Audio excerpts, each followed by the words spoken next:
الحمد لله نحمده ونستعينه ونستغفره ونؤمن به ونتوكل عليه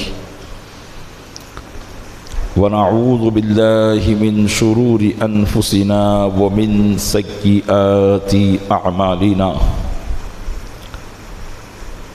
من يهده الله فلا مضل له ومن يضلله فلا هادي له ونشهد أن لا إله إلا الله وحده لا شريك له ونشهد أن سيدنا ومولانا محمدا عبده ورسوله أما بعد فأعوذ بالله من الشيطان الرجيم بسم الله الرحمن الرحيم وَلَنَبْلُوَنَّكُمْ بِشَيْءٍ مِّنَ الْخَوْفِ وَالْجُوعِ وَنَقْصٍ مِّنَ الْأَمْوَالِ وَالْأَنفُسِ وَالثَّمَرَاتِ وَبَشِّرِ الصَّابِرِينَ آمنت باللہ صدق اللہ مولانا العظیم وبلغنا رسوله النبی الامین المکین الکریم ونحن على ذلك لمن الشاہدین والشاکرین والحمد للہ رب العالمین۔ آئیے سب سے پہلے ہم اور آپ آقا نامدار مدینے کے تاجدار دونوں عالم کے مالک و مختار نائب پروردگار گلشن ہستی کی اولین فصل بہار کے دربار گوہر بار میں درود پاک کا قیمتی ہار پیش کریں۔ اللہم صلی علی سیدنا شفیعنا نبینا و مولانا محمد معدن الجود والکرم وآلہ وبارک وسلم۔ عقیدت و محبت کے ساتھ ایک مرتبہ اور پڑھیں، اللہم صلی علی سیدنا شفیعنا نبینا و مولانا محمد معدن الجود والکرم وآلہ وبارک وسلم۔ گنبد خضراء کے تصور کے ساتھ ایک مرتبہ اور پڑھ دیں، اللہم صلی علی سیدنا شفیعنا نبینا و مولانا محمد معدن الجود والکرم منبع العلم والحلم والحکم وآلہ واصحابہ وبارک وسلم صلاة و سلاما سرمدا دائما ابدا علیک یا رسول اللہ۔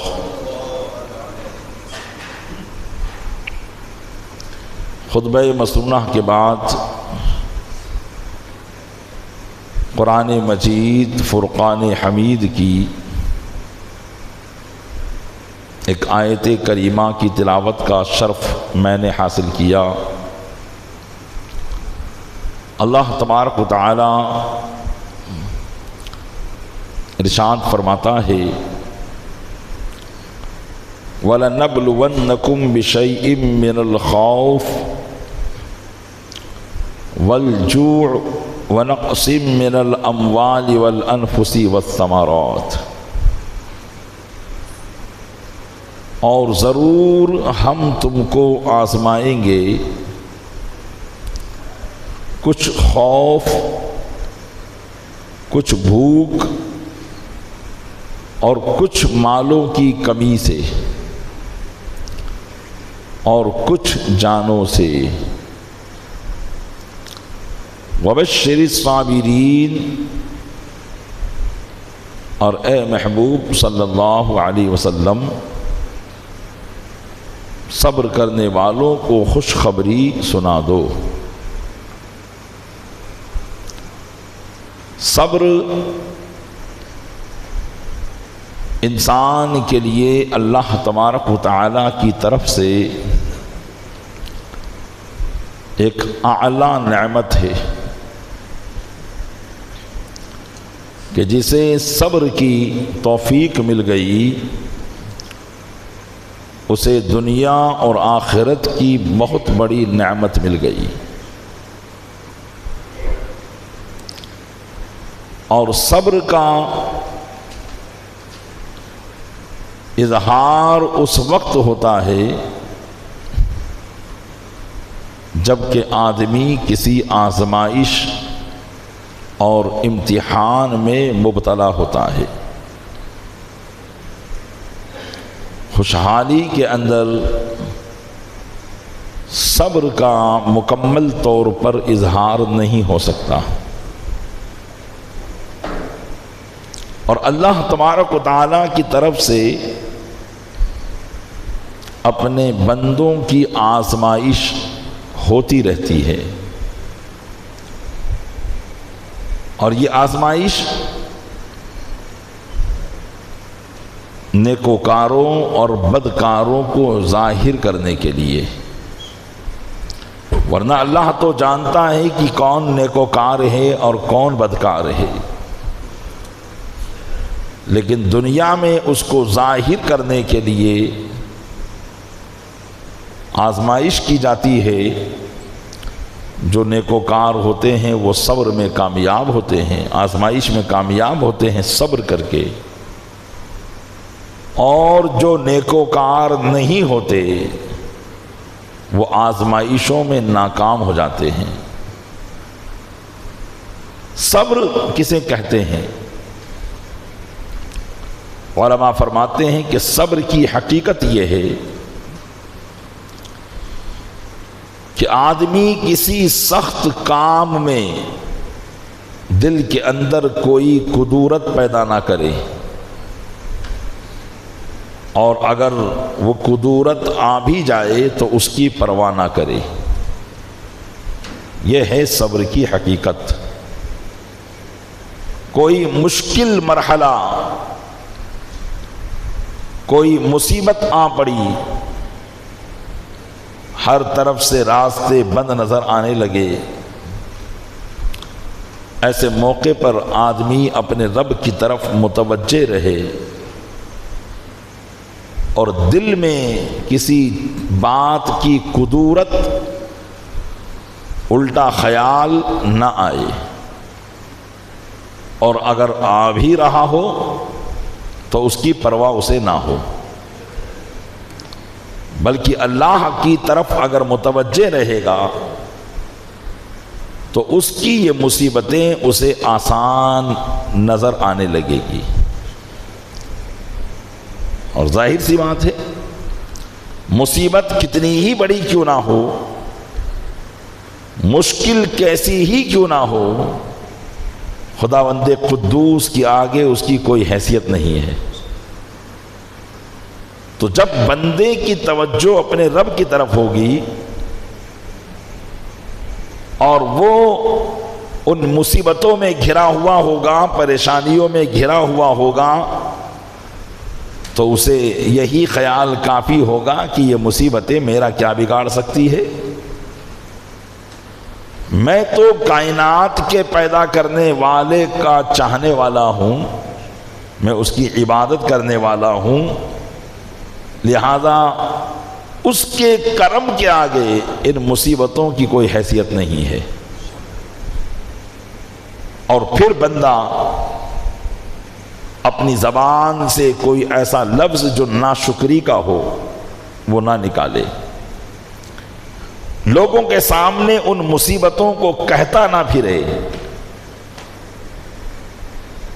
اس حال میں بھی خوش رہنے کی کوشش کرے۔ علماء فرماتے ہیں یہ ہے صبر کی حقیقت۔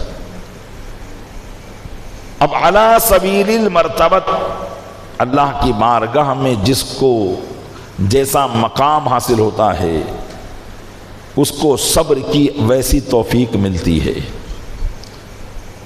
صبر کی ویسی توفیق اسے ملتی رہتی ہے۔ ایسا نہیں کہ ہم اور آپ صبر کے بڑے مقام پر فائز ہو جائیں، یہ بہت مشکل ہے۔ نبی کریم رؤوف الرحیم صلی اللہ علیہ وسلم امام الصابرین سید الصابرین ہیں، تمام انبیاء کے سردار ہیں، لیکن مصیبتوں کا آپ پر جو ورود ہوا سیرت مصطفیٰ میں آپ اس کو سماعت کرتے رہتے ہیں۔ کیسا ورود، کیسی تکالیف، اور پھر تکلیفیں اگر غیر کی طرف سے ہوں تو زیادہ محسوس نہیں ہوتی، لیکن اگر اپنے خاندان کے لوگ ہی دشمن ہو جائیں تو تکلیف زیادہ محسوس ہوتی ہے۔ لیکن اللہ کے محبوب صلی اللہ علیہ وسلم کا صبر کیسا تھا کہ کبھی بھی ان تکالیف کے آگے کسی قدورت وہاں اس کی مجال ہی نہیں تھی۔ نبی کا دل تو پاک و صاف ہوتا ہے، لیکن جب وہی لوگ جنہوں نے نبی کریم صلی اللہ علیہ وسلم کو ستایا تھا، کبھی نماز کی حالت میں آپ کی پشت اقدس پر اونٹ کی اوجڑی ڈالی تھی، کبھی لہو لوہان کر دیا تھا، کبھی گلے میں پھندا ڈال کر چادر کا اسے کھینچنے کی کوشش کی گئی تھی، کبھی آپ کے چچا جان حضرت امیر حمزہ کو شہید کیا تھا، اور نہ صرف شہید کیا بلکہ ان کے جسم کے اعضاء کو کاٹا گیا، دل گردوں کو نکال کر ہار بنایا گیا، کلیجے کو چبایا گیا، یہاں تک کہ پورے جسم کی حالت کو بگاڑ دیا گیا۔ اتنی کٹھن تکالیف حضور نے جن لوگوں سے دیکھی تھی، فتح مکہ کے دن جب وہی لوگ سامنے آئے اور اللہ تعالیٰ نے اپنے محبوب کو بے مثل فتح عطا فرمائی، مکہ فتح ہوا، اور جب وہ لوگ مجرم کی حیثیت سے حضور کی بارگاہ میں آئے تو حضور نے فرمایا لا تثریب علیکم اليوم فاذهبوا انتم الطلقاء، آج کے دن تم پر کوئی ملامت نہیں ہے، جاؤ تم سب آزاد ہو۔ یہ ہے صبر کا انتہائی مقام، یہ ہے صبر کا انتہائی مقام کہ جن حضرات سے مصیبتیں پہنچی انہیں معاف کر دینا، تکالیف پہنچی انہیں معاف کر دینا، اور یہی حقیقی کامیابی ہے۔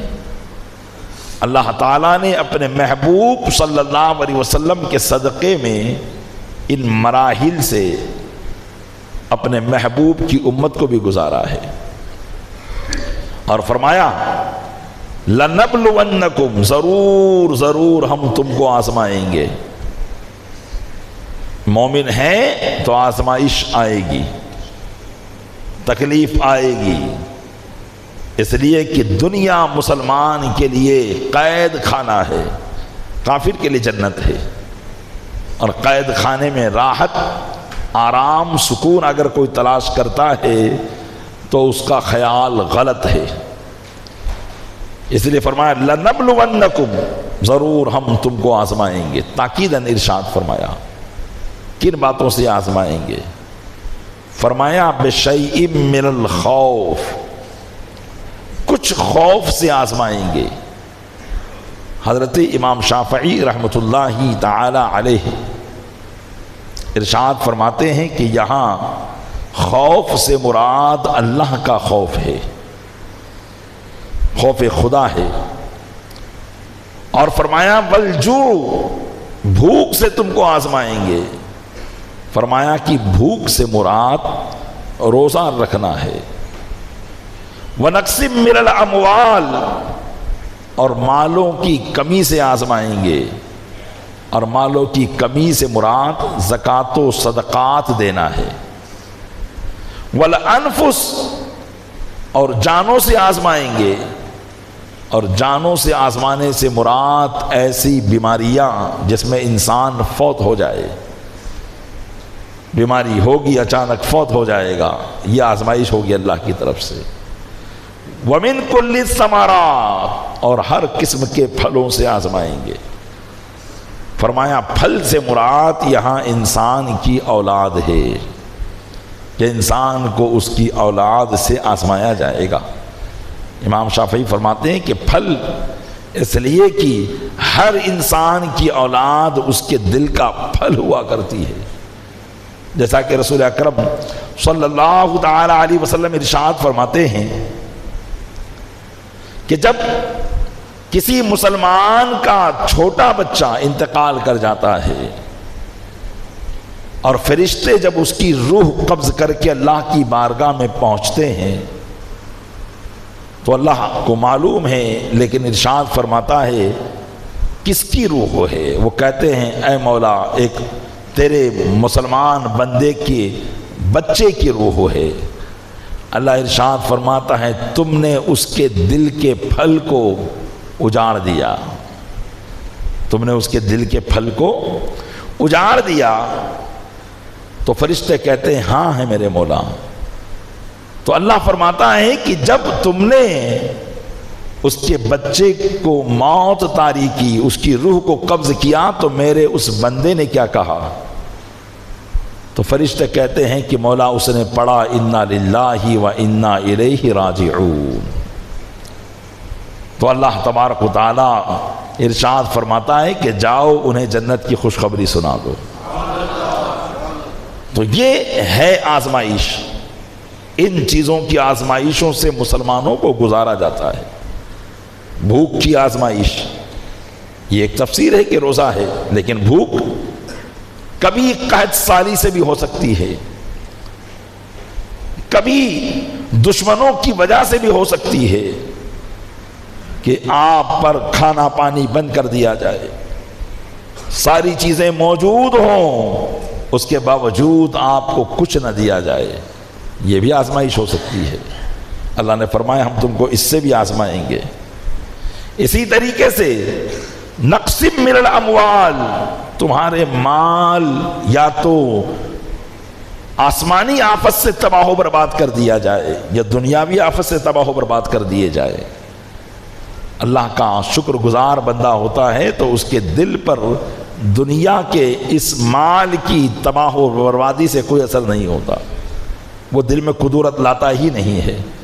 تو یہ ہے مالوں کی کمی، یہ ہم مالوں کی کمی سے آزمائیں گے، یا تو اس طریقے سے کہ مال دے کر مال ختم کر دیں گے، یا اس طریقے سے کہ مال تمہیں دیں گے ہی نہیں، یا تو بقدر کفایت یا بقدر ضرورت مال تم کو دیں گے۔ اتنا مال بھی دیں گے جو تمہیں کفایت کرے، اور اتنا بھی دے سکتے ہیں جو تمہاری ضرورت ہو، اور کبھی اس سے بھی کم۔ یہ تمہاری آزمائش ہوگی۔ نقسم من الاموال والانفس، اور جانوں سے اچانک مارے جاؤ گے، موت کے شکار ہوں گے۔ انسان پر زندگی کے اندر یہ حادثات آتے ہیں، ایسے موقع پر نہ جانے انسان اپنی زبان سے کیسے کیسے الفاظ نکالتا ہے۔ اولاد کا انتقال ہوتا ہے، ہنستا کھیلتا گھر ویرانیوں میں تبدیل ہو جاتا ہے، خوشیاں چھین لی جاتی ہیں۔ یہ ایک بندہ مومن کے لیے آزمائش ہوتی ہے۔ یقیناً اللہ کا جو نیک بندہ ہوتا ہے وہ ہر حال میں خوش رہتا ہے۔ تو پیارے اسلامی بھائیو، یقیناً ایک مسلمان کے لیے آزمائشیں ہیں۔ اللہ کا لاکھ شکر ہے کہ اس نے تو ہمیں بہت سی آزمائشوں سے محفوظ رکھا ہے، بہت سی آزمائشوں سے محفوظ رکھا ہے۔ نہ جانے لوگ کیسی کیسی آزمائشوں میں مبتلا ہوتے ہیں، لیکن یہاں اگر آزمائش آئے تو صبر و شکر سے کام لینا چاہیے۔ نبی کریم صلی اللہ علیہ وسلم کو اللہ تبارک و تعالیٰ نے جن آزمائشوں سے گزارا، حضور سید الصابرین ہیں، صبر کیا۔ آپ کے اہل بیت کرام کو بھی ان آزمائشوں سے گزارا۔ علماء فرماتے ہیں کہ اگر ان آیات کی تفسیر کو اگر دیکھنا ہو تو امام علی مقام کی ذات مبارک میں دیکھی جا سکتی ہے۔ کربلا کے میدان میں ان کے ساتھ خوف بھی تھا، بھوک بھی تھی، اولاد نفس ان کے گھر کے افراد ان کے سامنے ذبح کیے جا رہے تھے، مال بھی کمی تھی، اور چھوٹے چھوٹے بچوں کو بھی ذبح کیا جا رہا تھا۔ اس کی مکمل تفسیر اہل بیت اطہار میں ملتی ہے، لیکن ایسے موقع پر بھی انہوں نے صبر کیا، اور کیسا صبر کہ دنیا میں آج اس صبر کی مثال نہیں ملتی۔ پیارے اسلامی بھائیوں، امام عالی مقام امام حسین رضی اللہ تعالیٰ عنہ نے کربلا کے اس میدان تک آپ کا صبر، لیکن آپ کے ساتھ ایک ذات بابرکات اور تھی، ان ذات بابرکات کا نام حضرت علی اوسط امام زین العابدین رضی اللہ تعالیٰ عنہ ہے، جو امام حسین کے شہزادے۔ یقیناً اگر صبر کو سمجھنا ہو تو امام زین العابدین کی زندگی کو آپ سمجھ لیں تو سمجھ میں آ جائے گا کہ کیسا صبر ہے۔ جس ذات نے اپنے سامنے اپنے باپ اور بھائیوں اور اپنے خاندان کے تقریباً 18 افراد کو اپنے سامنے ذبح ہوتے دیکھا، قتل ہوتے دیکھا، ان کی لاشوں کو دیکھا، اور نہ صرف لاش بلکہ کربلا سے کوفہ تک پیدل، کوفہ سے دمشق تک پیدل، اور پھر جو آزمائشیں ان پر آئی، لیکن ایسے موقع پر بھی زبان پر کوئی شکوہ نہیں، اللہ کی تعریف کی جا رہی ہے، حمد و ثنا بیان کی جا رہی ہے، آزمائشوں کو ہنس کر برداشت کیا جا رہا ہے۔ یہ امام زین العابدین رضی اللہ تعالیٰ عنہ کی ذات میں نظر آتا ہے۔ آپ کے غم کا اندازہ لگایا جا سکتا ہے۔ علماء فرماتے ہیں کہ جن ذوات بابرکات کو دنیا کے اندر رونا نصیب ہوا، جو سب سے زیادہ روئے، انہی میں سے ایک ذات حضرت امام زین العابدین کی بھی ہے۔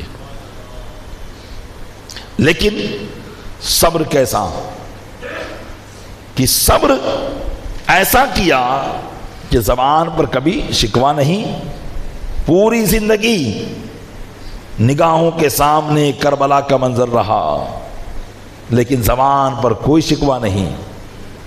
پوری زندگی وہ لوگ بھی موجود رہے جنہوں نے کربلا کے معرکے کو پیدا کرنے کا سبب پیدا کیا تھا، وہ لوگ بھی تھے، لیکن انتقام کسی سے نہیں۔ یہ ہے صبر کی ایک بہت بڑی مثال۔ یہاں تک کہ روایت میں آتا ہے کہ امام زین العابدین رضی اللہ تعالیٰ عنہ مدینہ منورہ سے مکہ مکرمہ کی طرف بغرض حج تشریف لے جا رہے تھے۔ ایک جنگل میں آپ کا قافلہ ٹھہرا ہوا تھا، اور وہاں آپ کے قافلے والوں کے خیمے تھے۔ چنانچہ، اور یہ وہ زمانہ تھا کہ مختار بن ابو عبیدہ ثقفی نے امام حسین کے قاتلوں کو چن چن کر مارنا شروع کر دیا تھا۔ تو سنان بن مالک بن انس، جو امام حسین کے قاتلوں کے دعوے داروں میں ایک دعوے دار تھا، سنان بن انس،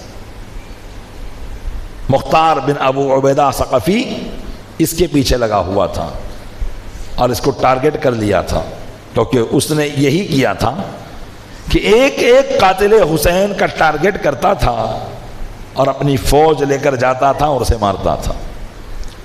اب اس کا ٹارگٹ سنان بن انس تھا، جو امام حسین رضی اللہ تعالیٰ عنہ کے قتل کا مدعی تھا، اور خود حضرت امام علی اکبر ان کے بڑے بھائی کا قاتل تھا، جس نے حضرت علی اکبر کو برچھی مار کر، نیزہ مار کر اپنے نیزے کو فخریہ لہرایا تھا۔ یہ وہ سنان بن انس مختار ثقفی کی فوج سے بھاگتا ہوا جنگلوں کی طرف اپنی جان بچانے کے لیے بھاگ رہا تھا۔ بھوک اور پیاس کی شدت سے پریشان تھا، تڑپ رہا تھا۔ اس نے دیکھا کہ جنگل میں چند خیمے لگے ہوئے ہیں، چنانچہ وہ ایک خیمے میں داخل ہو گیا کہ شاید جان بچ جائے، جو فوج آ رہی ہے وہ پیچھا چھوڑ دے اور یہاں کچھ کھانے پینے کا انتظام ہو جائے۔ لیکن جیسے ہی اس نے خیمے کا پردہ ہٹایا تو دیکھا کہ وہ امام زین العابدین کا خیمہ تھا۔ اب دیکھا کہ یہ تو امام حسین کے صاحبزادے ہیں اور یہ تو میری جان کے لالے پڑ جائیں گے اگر ان کے خیمے میں آ گیا، اس لیے فوراً پردہ گرایا اور بھاگنے لگا۔ چنانچہ حضرت امام زین العابدین نے بھی اسے دیکھ لیا تھا۔ آپ نے فرمایا کہ اپنے خادموں کو کہ جاؤ اور اس کو پکڑ کے لاؤ، کون تھا، کون مہمان تھا۔ چنانچہ اسے لایا گیا۔ 3 دن تک حضرت امام زین العابدین نے اس کی میزبانی فرمائی، اس کی مہمان نوازی فرمائی۔ 3 دن تک اپنے خیمے میں رکھا، کھلایا پلایا، اور جب جانے لگا تو اسے کچھ رقم بھی دی۔ تو سنان بن انس کہنے لگا کہ امام زین العابدین کیا آپ نے مجھے پہچانا نہیں؟ تو حضرت امام زین العابدین نے فرمایا کہ تجھے تو میں نے اسی وقت پہچان لیا تھا جب تو نے پہلی مرتبہ میرے خیمے کا پردہ اٹھایا تھا۔ تو کہا پھر میرے ساتھ یہ سلوک، یہ حسن اخلاق اور یہ معاملہ کہ میں نے تو امام حسین کو قتل کیا، آپ کے بھائی علی اکبر کو قتل کیا۔ آپ نے فرمایا مجھے سب معلوم ہے، جو کام تیرا تھا وہ تو نے کیا اور جو کام میرا تھا وہ میں کر رہا ہوں۔ میرا کام ظلم کرنا نہیں ہے، میرا کام ظالموں کو بخش دینا ہے۔ سو میں اپنے کام پر ہوں، اپنی عادت پر ہوں، تو نے اپنا کام کیا ہے۔ یہ صبر کا معاملہ تھا۔ ایسا دشمن جس نے خاندان کے خاندان کو اجاڑا ہو، ماں و شما کے سامنے آ جائے تو ہم اس کا چہرہ بھی دیکھنا گوارا نہیں کرتے، لیکن خاندان اہل بیت سے یہاں یہ شفقتیں، یہ مہربانیاں، صرف شفقتیں اور مہربانیاں نہیں بلکہ اس کی جان کو بچایا جا رہا ہے۔ اللہ تبارک و تعالیٰ نے ان آزمائشوں کے بعد صبر کا جو مقام حضرت امام زین العابدین کو عطا فرمایا وہ واقعی آپ اپنی مثال ہے، اس کی کوئی مثال پیش نہیں کی جا سکتی ہے۔ حضرت امام زین العابدین رضی اللہ تعالیٰ عنہ کا نام نامی اس میں گرامی تو علی تھا، آپ کا نام ہی علی بن حسین ہے، لیکن آپ لقب کے ساتھ مشہور ہوئے، آپ کا لقب زین العابدین پڑ گیا۔ علماء فرماتے ہیں کہ زین العابدین کا معنی ہوتا ہے عبادت کرنے والوں کی زینت۔ یہ لقب آپ کو اس لیے ملا کہ ایک مرتبہ آپ نماز پڑھ رہے تھے کہ ابلیس سانپ کی شکل بدل کر آپ کے پاس آ گیا اور نماز سے آپ کو غافل کرنے کی کوشش کرنے لگا۔ کبھی آپ کے پیروں میں لپٹ جاتا، کبھی جسم پر لپٹ جاتا، لیکن امام زین العابدین نے اس کی طرف کوئی توجہ نہیں کی۔ جب اس نے دیکھا کہ یہ نماز سے غافل ہی نہیں ہوتے تو اس نے آپ کے قدم شریف کا انگوٹھا اپنے منہ میں لے لیا اور اسے کاٹنے لگا۔ حضرت امام زین العابدین نے اس کی طرف بھی توجہ نہ کی، یہاں تک کہ سلام پھیر کر ارشاد فرمایا میں جانتا ہوں کہ تو ابلیس ہے، اللہ کی تجھ پر لعنت ہو۔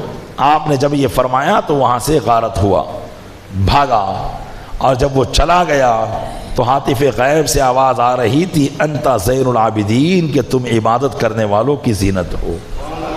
وہاں سے حضرت علی بن حسین کا لقب زین العابدین ایسا لقب ملا کہ پھر وہی نام کی جگہ پر مشہور ہو گیا۔ عبادات اور ریاضات کا یہ عالم تھا کہ 1000 رکعتیں ایک دن میں آپ پڑھا کرتے تھے، ایسی عبادت آپ کیا کرتے تھے۔ 1000 رکعتیں۔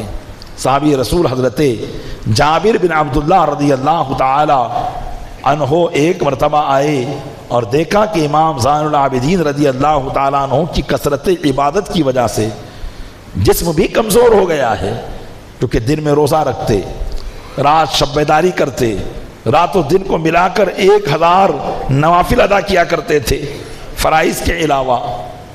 تو حضرت جابر بن عبداللہ جو صحابی رسول ہیں، انہوں نے کہا کہ اے امام زین العابدین، آپ تو خاندان اہل بیت سے ہیں، آپ تو رسول اللہ صلی اللہ علیہ وسلم کے بیٹے ہیں، اللہ تعالیٰ نے جنت تو آپ کے لیے اور آپ کے چاہنے والوں کے لیے بنائی ہے، پھر ذرا اپنی جان کا بھی آپ پر حق ہے، عبادت میں کچھ کمی کر دیجئے تاکہ جان کو اتنی تکلیف نہ پہنچے، جسم کو کچھ راحت اور آرام دیجئے۔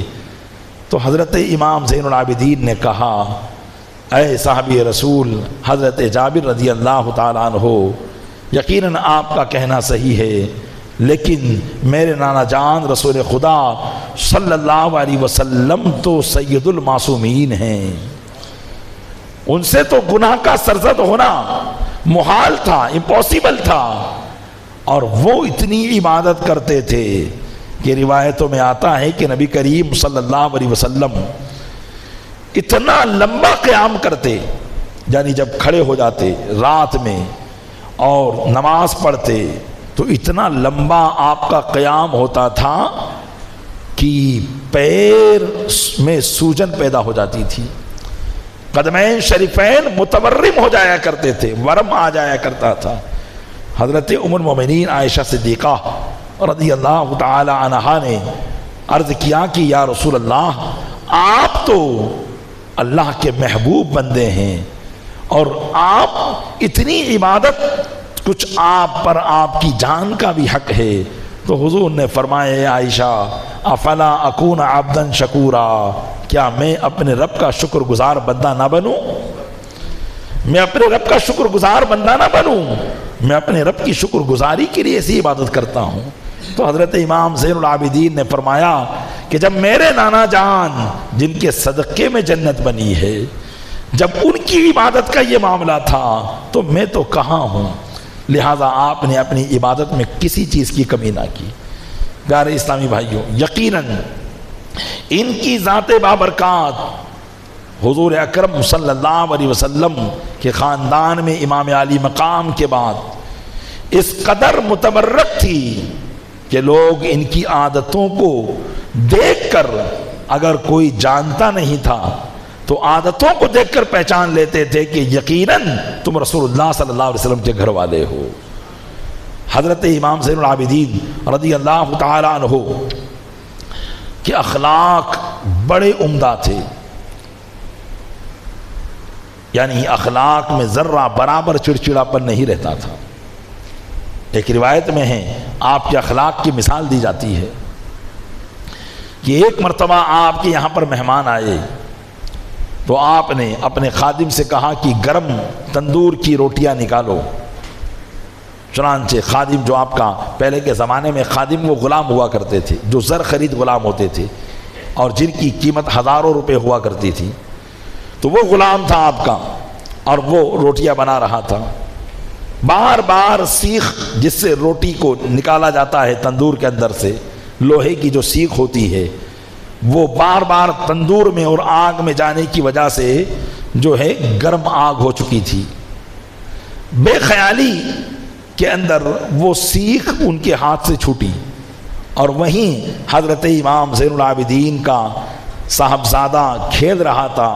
وہ گرم تندور کی سیخ جب اس کے اوپر پڑی تو بچہ آگ کی تپش کی برداشت نہ لا کر وہیں انتقال کر گیا۔ حضرت امام زین العابدین نے اس کی تجہیز و تکفین فرمائی، اس کو دفن کیا۔ غلام دل میں سوچ رہا تھا کہ اب شاید مجھ سے قصاص لیا جائے گا، مجھے سزا دی جائے گی۔ امام زین العابدین نے اس کا بدلہ اسے یہ عطا فرمایا کہ اسے آزاد کر دیا، اسے آزاد کر دیا۔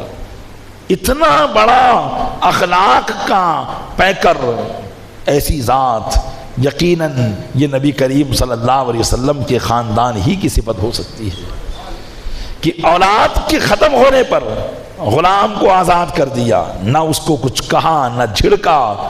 یہ یقیناً آپ کی صفات اور آپ کی جو ہے عظیم اخلاق کریمانہ میں سے ایک خلق ہے جو اللہ تبارک و تعالیٰ نے عطا فرمایا تھا۔ کیوں نہ ہو، کیونکہ آپ اس صاحب خلق عظیم کے صاحبزادے ہیں جن کے خلق عظیم کی تعریف خود رب تبارک و تعالیٰ نے فرمائی ہے۔ ارشاد فرمایا وَإِنَّكَ لَعَلَىٰ خُلُقٍ عَظِيمٍ، اور اے محبوب بے شک آپ خلق عظیم پر ہے۔ پیارے اسلامی بھائیو، یقیناً ان بزرگوں کے نقش قدم پر چلنے کی جو ہم دعا کرتے ہیں اس کی وجہ یہی ہے، لیکن بس ہم دعا ہی کرتے ہیں، اپنی طرف سے ہماری کوئی کوشش نہیں ہے، نہ تو ہم ان کے صبر پر چلنے کی کوشش کرتے ہیں، نہ ان کے خلق عظیم پر چلنے کی کوشش کرتے ہیں۔ ایک ذرا سی ٹھیس ہمیں اپنے بھائی کا دشمن بنا دیتی ہے۔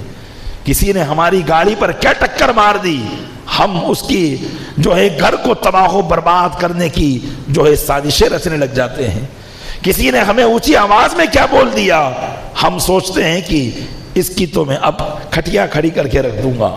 کسی نے ہمارے خلاف کچھ کیا احساس کر دیا، اور ہم اگر طاقت رکھتے ہیں تو ہم اس طاقت کے بل بوتے پر اسے پریشان کرنے کی کوشش کر دیتے ہیں۔ یہ آج ظلم کا دور دورہ ہے، یہ آج معاملہ ہے۔ بارشیں اس لیے نہیں رکتی، بارشیں اسی لیے رکتی ہیں کہ جب ظلم عظیم ہو جاتا ہے۔ دنیا کے اندر جب ظلم بڑھتا ہے، ظالم حاکم حکمراں مسلط ہوتے ہیں، اور اسی ظلم کی وجہ سے اللہ عز و جل کی ناراضگی انسان پر نازل ہوتی ہے۔ پیارے اسلامی بھائیو، غور کریں، ہم اپنے دل پر، آپ اپنے دل پر، کہ واقعی کیا ہمارے دلوں کے اندر یہ بری خصلتیں اور برے اخلاق نہیں ہیں؟ کیا ہم ذرا سی بات پر ایک دوسرے کے دشمن نہیں بننے کے لیے تیار بیٹھے ہوئے ہیں؟ کیا ہم دنیا کی اس ناپائیدار دولت کے پیچھے ایک دوسرے کے جانی دشمن نہیں بنے ہوئے ہیں؟ شریعت مطہرہ کو ہم نے پس پشت ڈال رکھا ہے، شریعت کے احکام پر ہمارا عمل نہیں ہے، اور ہم دعائیں کرتے ہیں کہ اللہ کی رحمتیں ہم پر نازل ہو۔ ہم دعا کرتے ہیں کہ دنیا کے اندر ہمیں کوئی مصیبت نہ پہنچے، کوئی تکلیف نہ پہنچے، ہم اللہ کے مقبول بندے بنے رہیں۔ تو ایسے خیالات یہودیوں کے تھے۔ ایسے خیالات کس کے تھے؟ یہودیوں کے تھے، کہ جو گناہ پر گناہ کرنے کے باوجود بھی اپنے آپ کو یہ سمجھتے تھے کہ ہم تو اللہ کے دوست ہیں، ہم تو اللہ کے بیٹے ہیں۔ قرآن کریم نے ان کو فرمایا، اے محبوب آپ فرما دو، یہ یہودی کہتے ہیں کہ ہم اللہ کے دوست ہیں، ہم اللہ کے محبوب ہیں اور اس کے بیٹے ہیں، تو آپ فرمائیں کہ یہ موت کی تمنا کرے، پھر انہیں پتا چلے گا کہ کیسے اللہ کے محبوب ہیں، کیسے یہ اللہ کے بیٹے ہیں۔ جب اللہ کی بارگاہ میں پہنچیں گے تو قرآن نے فرمایا ہرگز موت کی تمنا نہیں کر سکتے۔ آج یہی حال ہمارا ہے، آج یہی پوزیشن ہماری ہو چکی ہے، اور یہی اخلاق ہمارے ہو چکے ہیں۔ اخلاق اتنے رذیل ہیں، اتنے گندے ہیں، لیکن ہمیں انتظار ہے رحمت الہی کا، ہمیں دعویٰ ہے غلامی مصطفی کا، ہمیں دعویٰ ہے غلامی حسین کا۔ ذرا امام حسین کے اخلاق دیکھیں اور اپنے اخلاق دیکھیں، ذرا ان کی عادات کو دیکھیں اور اپنی عادات دیکھیں، ذرا ان کی زندگی کے مراحل کو دیکھیں اور اپنی زندگی کے مراحل کو دیکھیں، تو سمجھ میں آ جائے گا کہ چے نسبت خاک را بعالم پاک، یعنی اس خاک کو اس عالم پاک سے کیا نسبت ہو سکتی ہے؟ یقیناً ہماری اور آپ کی کوئی بساط ہی نہیں ہے۔ تو اس لیے پیارے اسلامی بھائیوں، اپنے بزرگوں کی زندگی کو اپنانے کی کوشش کیجئے، اپنے بزرگوں کے نقش قدم پر چلنے کی کوشش کیجئے۔ درود پاک پڑھے، اللہم صلی علی سیدنا شفیعنا نبینا مولانا محمد معدن الجود والکرم وآلہ وبارک وسلم صلاۃ و سلام علیک یا رسول اللہ۔ اللہ تعالیٰ نے ظاہر باطن ہر قسم کی طاقت و قوت سے آپ کو نوازا تھا۔ امام حسین کی شہادت کے بعد اہل اسلام پر مروانی حکومت غالب تھی، بنو امیہ کے لوگ حکومت کر رہے تھے، جن کا معاملہ ہر وقت اہل بیت کرام سے دشمنی کا رہا کرتا تھا۔